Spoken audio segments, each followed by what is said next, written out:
Awalnya cukup sulit untuk memecahkan kasus ini, Wak, karena sulit mengidentifikasi identitas korban. Kayak mana nggak sulit? Nggak cuma badannya aja yang dipotong-potong, giginya nggak ada, dan sidik jari jasad itu sudah rusak.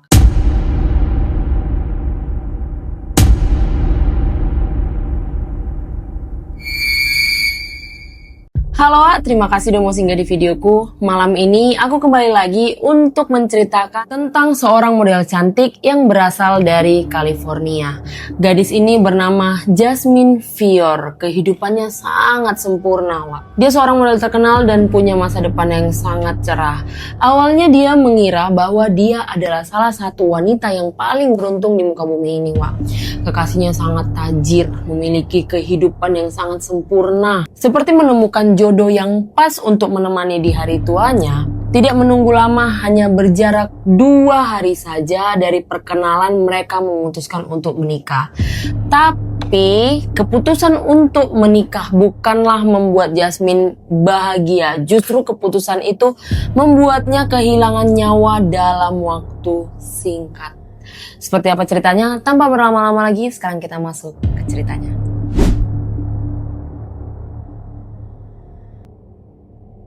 Seperti biasa, sebelum aku masuk ke ceritanya, aku mau menjelaskan sedikit tentang latar belakang Jasmine ya, Wak. Jasmine Lapore atau yang lebih dikenal sebagai Jasmine Fior lahir 18 Februari 1981 di Santa Cruz, California, Amerika Serikat.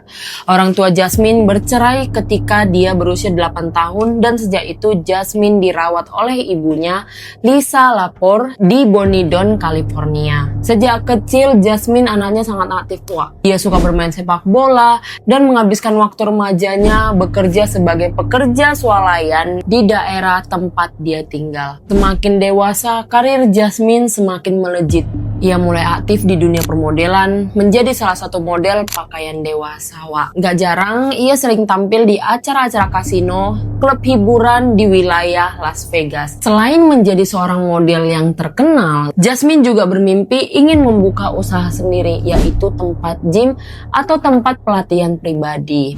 Di tengah kesuksesan di dunia karir, kisah percintaannya malah kebalikan dari dunia karirnya, Wak. Sedikit tentang kisah percintaannya ya. Di tahun 2003, Jasmine pernah menikah dengan seorang pria bernama Michael Cardosi. Tapi sayangnya di tahun 2006, pernikahan mereka harus berakhir. Alasan pastinya mereka harus berpisah karena apa? Aku nggak dapat informasinya, Wak. Kabarnya ketika mereka berpisah, Michael tersandung satu kasus yang mengharuskan dia ditahan di penjara. Walaupun seperti itu, Jasmine tetap menjaga agar hubungan mereka tetap baik, Wak. Di tahun 2006, Jasmine berpacaran dengan Travis Henrich. Hubungan mereka ini sebenarnya sudah menuju jenjang serius, Wak. Katanya mereka sudah sempat bertunangan, tapi entah alasan apa mereka memutuskan berpisah di tahun 2007. Selain Travis, Jasmine juga dikabarkan pernah memiliki hubungan percintaan dengan Robert Husman. Hubungan mereka nggak jelas, putus nyambung. Anehnya, walaupun putus nyambung, hubungan mereka berlangsung cukup lama, Wak. Dari berbagai drama percintaan yang sudah dijalani Jasmine, memang nggak pernah dia beruntung seperti karirnya. Sampailah suatu hari, Jasmine bertemu dengan seorang pria yang bernama Ryan Alexander Jenkins. Sore itu Jasmine beraktivitas kayak biasa, Wak. Dia sedang bekerja di salah satu klub hiburan yang ada di Las Vegas. Dia menjadi salah satu talent promo event di tempat itu, Wak. Ketika sedang asik bekerja, Jasmine dihampiri seorang pria dan mengajaknya kenalan. Halo, kenalkan, aku Ryan Alexander Jenkins. Ketika diajak berkenalan, Jasmine bukannya menjawab. Dia terdiam, terpukau sama penampilan si Ryan. Ganteng kali ya bang ini. Halo, iya bang, kenalkan aku Jasmine Fior, katanya. Setelah perkenalan itu, mereka saling berbincang panjang lebar sampai akhirnya mereka pun bertukar nomor telepon, Wak. Selesai bertukar nomor telepon, Ryan pun pamit ke Jasmine. Teman-teman Jasmine yang melihat perbincangan mereka tadi, cie, ada yang baru, katanya gitu, Wak. Enggak kok, cuma teman biasa. Singkat cerita, hari itu pun berjalan seperti biasa. Jasmine menyelesaikan pekerjaannya, lalu pulang ke rumahnya, Wak. Sejak pertemuan Jasmine dan Rian di sore itu, mereka sering berkomunikasi lewat telepon.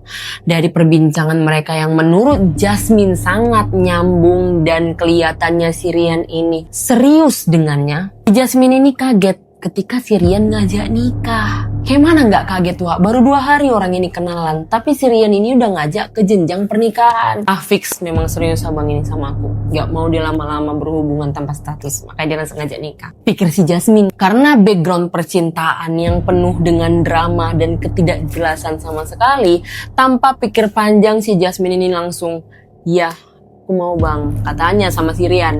Nah, selain dia melihat keseriusan si Rian ini, latar belakang Rian juga sangat membuat Jasmine yakin bahwa pernikahan mereka akan berakhir bahagia, Wak. Kujelaskan sedikit tentang latar belakang Rian Alexander ini ya, Wak. Rian Alexander Jenkins lahir di Victoria. Ketika dia masih bayi, orang tuanya membawanya pindah ke Calgary karena pekerjaan ayahnya. Kehidupan Rian dari kecil sangat berbeda dengan Jasmine.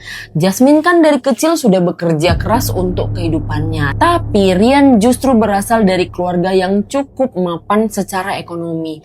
Karena ayahnya seorang arsitek ternama di Calgary, Wak. Sampai beranjak dewasa pun karir Rian sangat bagus. Dia seorang konsultan real estate yang cukup sukses. Dia juga memiliki lisensi pilot pesawat komersial. Untuk mendapatkan lisensi ini nggak mudah loh, Wak. Karena untuk mendapatkan lisensi tersebut, si Rian ini harus menjalani beberapa pendidikan dan membutuhkan biaya yang bisa dikatakan tidak sedikit.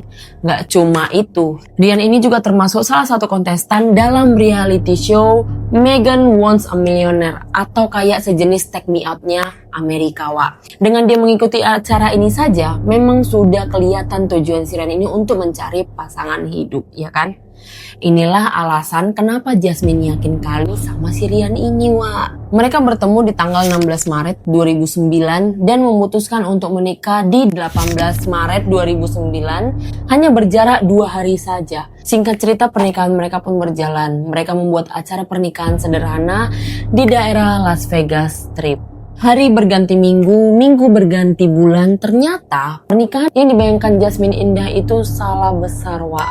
Rumah tangganya justru kebalikan dari kata bahagia. Masih sebulan umur pernikahannya, dia sudah mengalami kekerasan rumah tangga. Ternyata Rian sangat ringan tangan. Tidak jarang Jasmine mengalami KDRT di rumahnya. Pada 2009, Rian pernah didakwa karena melakukan kekerasan dalam rumah tangga setelah memukul lengan Jasmine di sebuah hotel. Pokoknya udah terlalu sering si Jasmine ini dipukul sama si Rian, Wak. Tapi anehnya, walaupun udah mengalami kekerasan rumah tangga bertubi-tubi, Jasmine gak pernah berniat berpisah dari si Rian ini.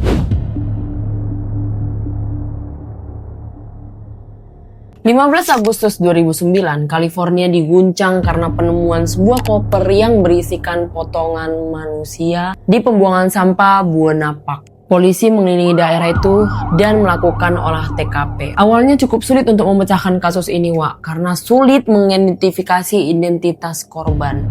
Kayak mana nggak sulit? Nggak cuma badannya aja yang dipotong-potong, giginya nggak ada, dan sidik jari jasad itu sudah rusak. Tapi polisi nggak nyerah, Wak. Segala cara dilakukan agar menemukan identitas korban ini. Sampailah mereka mendapatkan informasi sangat penting dari tim forensik. Tim forensik menyatakan bahwa jasad itu adalah Jasmine Fior. Mereka berhasil mengidentifikasi identitasnya dari nomor seri pada implan payudara yang digunakan oleh Jasmine.